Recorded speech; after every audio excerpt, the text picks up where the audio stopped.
Hey yo, who else but me could get up on a record with that capital P? O-W-E to the R. Got some things to talk about like a chick at a bar. I'm a star, just look up at the sky, nigga. The car doors open, wanna ride, nigga. Hop in, let me show you how we roll. Better get it, TD Bank, cause that money unfolds. No time to pose, dressed like pros. About 10 of us, you can count us on your toes. My name is I-U-N-D-O, making moves while you home playing your Nintendo. It's okay if you really lazy, but I gotta get a motivated nigga, follow me, come on. Lave. Lave, what's good, man? What's going on, brother? How are you? Good, man. Thanks for coming down about the mountains. Come hang out for a little bit. All the way from Newburgh, you know what it is? That's what it is. So tell me, you from BK, you was telling me? Yeah, Brownsville, Brooklyn all day, Howard Ave, Pickens, Sutter, East New York, around that area. So you've been rhyming a long time, or? Yeah, about, I would say 20 something years now. So you've been doing this without a deal? Without a deal, back in the days when they had CDs, I used to pass out, stand in front of Hot 97 and pass out my CDs.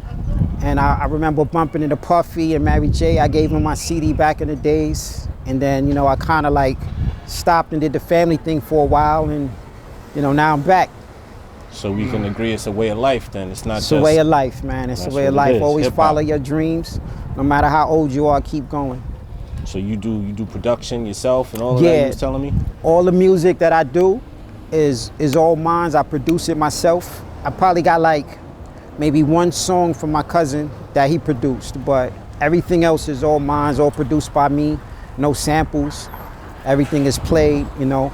I use the MK3 as my drum machine, and then I also use Alberton Lave 11. So if anybody wanna get that set up, you know. Yeah, set up real important. Word. You know? If you gotta beat on pots and pans to get it done, get it done. You get it done, whatever way you gotta do it. So you got like an album out, or EP, or you planning to? Yeah, I got, I had some stuff out before I had to take it down because I had too many names. So I had Rodimus, then I had Hot Rod, and then I had Lave. What name did you start out with? I started out with none of them, actually. You know, my boy, when I first started rapping, my boy wrote my first rhyme for me. And he gave me a rap name of Mousy because my voice was so squeaky. So, you know, but as I got older, I changed it to Rodimus because if anybody remember the Transformers, when Optimus Prime got killed, you know, Hot Rod was like this little car from the Autobots, and he was very unsure of himself, you know, very insecure, but he ended up growing to be the leader of the Autobots. And I felt like that was the perfect description of me because it's such a small car, I'm so small. I was very insecure, but I always felt like in my heart I could be a leader and, you know, do big things. So that's where that name came from. Do you, wait, hold on, first, let's start here. What do you think about current hip hop, like all the young artists right now? What do you think about them? I like everything that I hear. You know, I just would rather have more diversity because the true definition of artistry is to create something different each and every time. If you watch or you look at and you research your history, all the famous painters, they never painted the same painting twice. So if you're a hip hop artist, the true definition of being an artist is to create something different. So a lot of the stuff that I'm hearing is everybody's following the trends and stuff like that. And you know, it's cool. I like what I hear, but I just don't like hip hop is like, as far as like the radio stations and stuff like that, they'll just play only one genre of hip hop and everybody else is kind of like, you know, washed out, you know what I mean? But I would like to hear different Do you have concepts. a preference in genre? Are you a boom bap person, or? I'm a boom bap guy, but I like trap music also. I like the basses and stuff like that. But the only problem I have with it is like everybody sounds the same. So I can't follow who the new artist is. So my nephew, he's listening to it all day. And I'm like, wow, whose album is that? And he's like, that's not an album, that's different people. You know what I mean? And I'm like, they all sound the same. So I thought it was just an album, but you know, it's hard to follow because they all sound the same, so you know.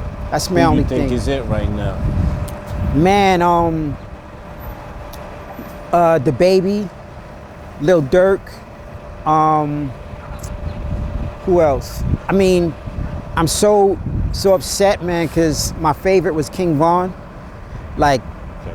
his voice, the delivery, everything. He just had it all. You know what I mean? And it's such a shame to see, you know, young brothers getting killed up and stuff like that nowadays, man. You know, Absolutely. It seems like every month is somebody it's new. a You know, story, you know, but- young Dolph, stuff like that, man. These brothers are talented, so you know, it's just a crazy thing. What do you think about the notion that Dolph's label had something to do with his passing? And I don't put it past it, man. I mean, it's a lot of conspiracy theories out there. So, you know, from what I heard a lot of good things about Dolph. You know what I mean? So, but I don't know what Cass is doing behind the scenes.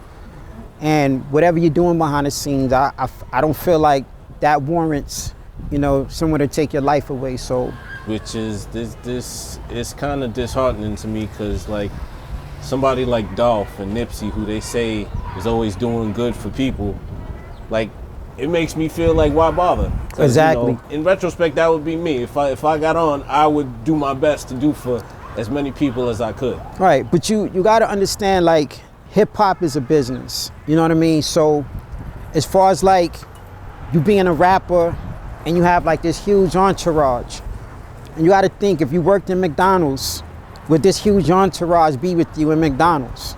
You know what I mean? So you're a rap artist, now you got this huge entourage.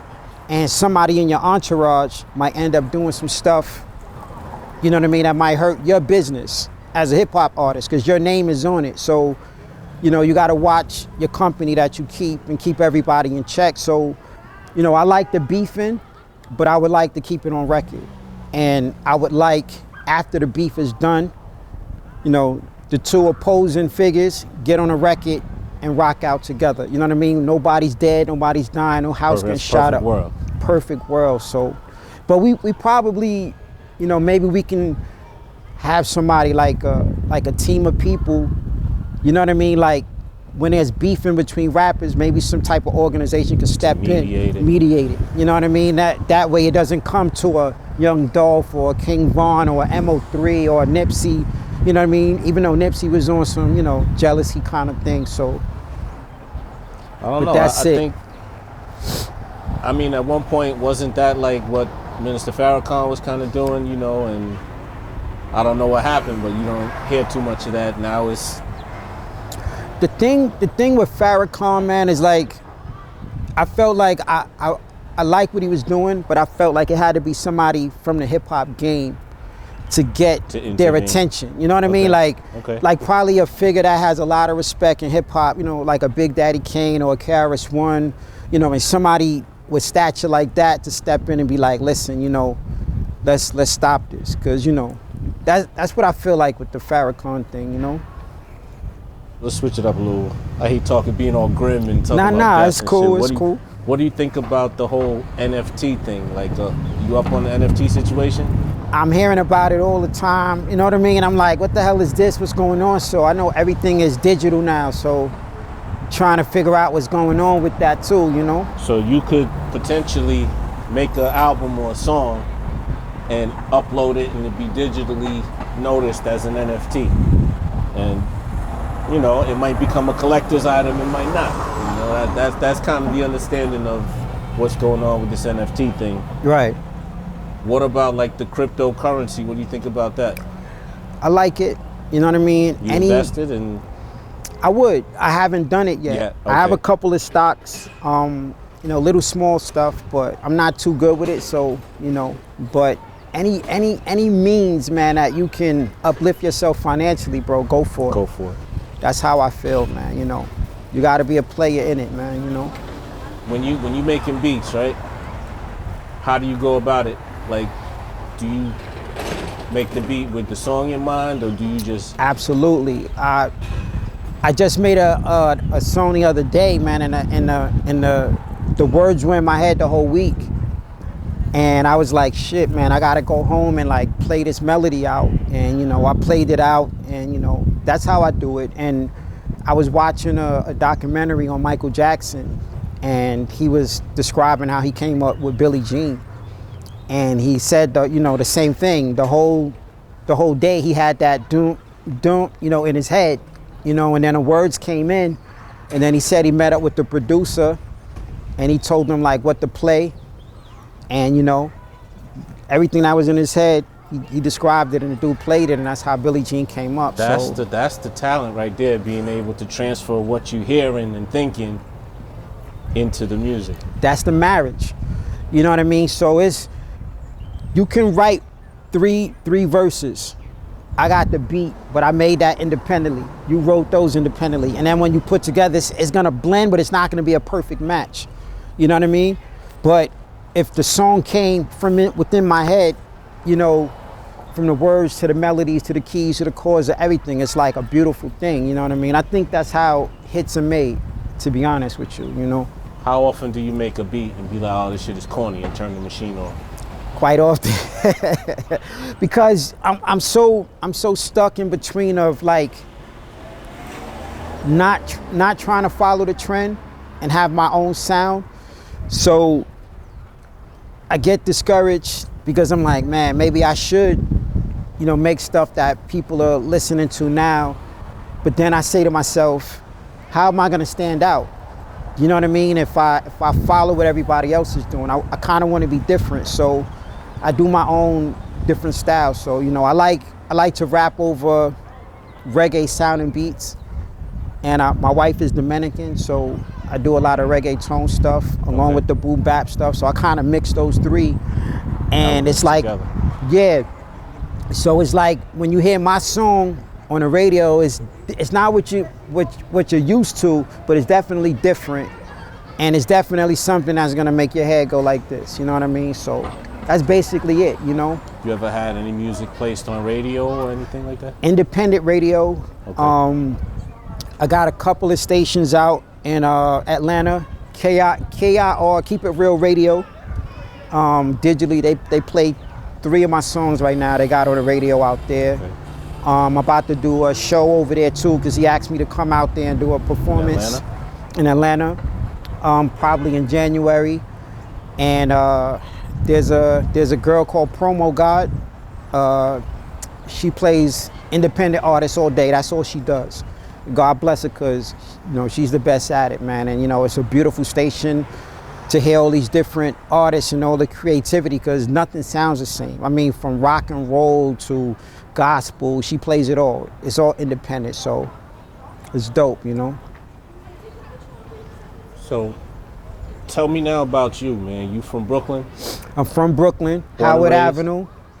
I was born in Manhattan. I was born in Harlem. But my dad, he met this lady. Her name was Ruth, and she lived on Howard Avenue, and so that's how I ended up in Brooklyn. 624 Howard Avenue. Shout out to everybody over there. Right down the block, I don't know if you remember, but there's a girl named LaShawn who did this song with LL called Doing It and Doing It. I used to date her sister. Okay. Before they were called Too Much. So you were kind of seeing it before. I met Eric Sermon. I was in the studio with D Nice. If he sees me now, he'd be like, yo, what up? Because she had did a song called Wide Open, and she needed a male voice on it. So I wrote my little rhyme for it, but she said, oh, your voice is too squeaky, it's too little, it's too young, I need something deep. So D Nice actually recited the rhyme I wrote on that song. So that's how me and him had got cool. And then I had met the A&R from Tommy Boy Records at the time. His name was Ian Steeman, and he gave me his card. He was like, yo, anytime you got music, come up. So I used to go up there and hit him with some stuff, but he never liked any of the shit I brought. So, he gave you the lane to come up. That's love. Yeah. So, and Rampage from Flip Mode is my god cousin, so I grew up with him in Flatbush. Okay. He's helping me put out some of my music too now, so I talk to him like every other day. What's up with him? What's he doing with himself? He has a mixtape show, Fleet DJs. He's doing independent artist stuff, putting people on he has like a digital radio platform. He's about to get a station on Sirius Radio soon. So he's doing his thing still. And there's a Flip Mode album that's already recorded. Go ahead, they gonna slide that out on us. I don't know if he gonna kill me for that, but this summer or something they gonna. I don't know. He told me this like 6 months ago, so I don't know when it's gonna come out, but it's already recorded. So be on the lookout for that when that drops. Did you know Chris Lighty? Nah, I never met him. I used to go to the studio with Ramp and Buster and all of them. Buster never said anything to me, you know. So I just kind of like sat in the back and, you know, did my thing, you know, kind of stayed out the way. I'm sure it's just from, you know, people, you know, millions of people coming around. Yeah, and he's like, yeah. Who's this? I didn't take anything personally, you know what I mean? But like a dope artist. I love Bus, man. Like, there'll never be another one. Never, you know what I mean? So I'm still waiting to see who they get to challenge him in verses. It's nobody gonna do it. Me personally, I think the only person that could really hold their own with him, hit-wise, would be Jay. Because every hit Bus gonna put on is gonna smash because the energy behind all the songs. So you gotta have a large catalog and you gotta have a lot of people that can sing along to your music, you know what I mean? So, because they were talking about Missy at one point, but I don't know about, you know, I don't know how long Missy catalog is. Because Buster could kill you with just his remixes or features. You know what I mean? Go old school. That's what I'm saying. Even from the leaders of the new school days. So it's tough, you know? So you got an album coming out or an EP? That's the songs you got in rotation already. Yeah, I'm not putting any EPs out or albums. I'm only putting out singles.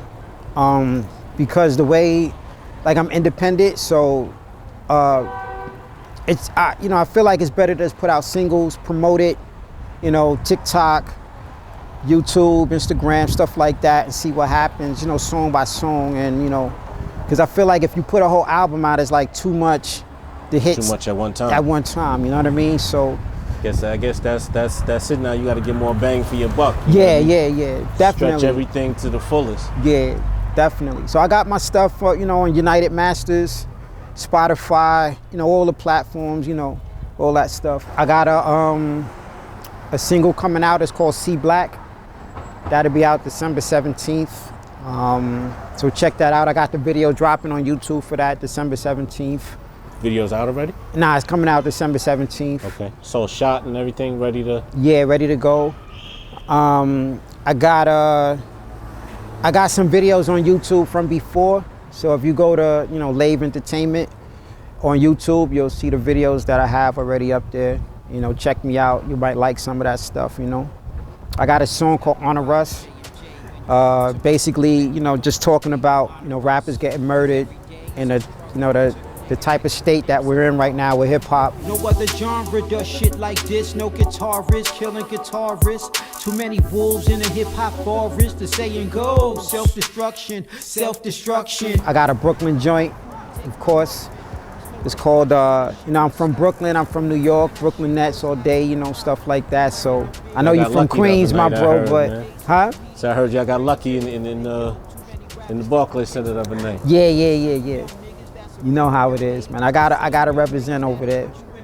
Beware, otherwise shit could get grim. Y'all niggas done forgot what happened to Kim. Keep posting what you doing every day with your friends. Posting vacations, trips to Berlin, no way. Too many rappers getting murdered. Some unfamiliar music, I never heard it, but I represent them all, and we all making music for you to honor us.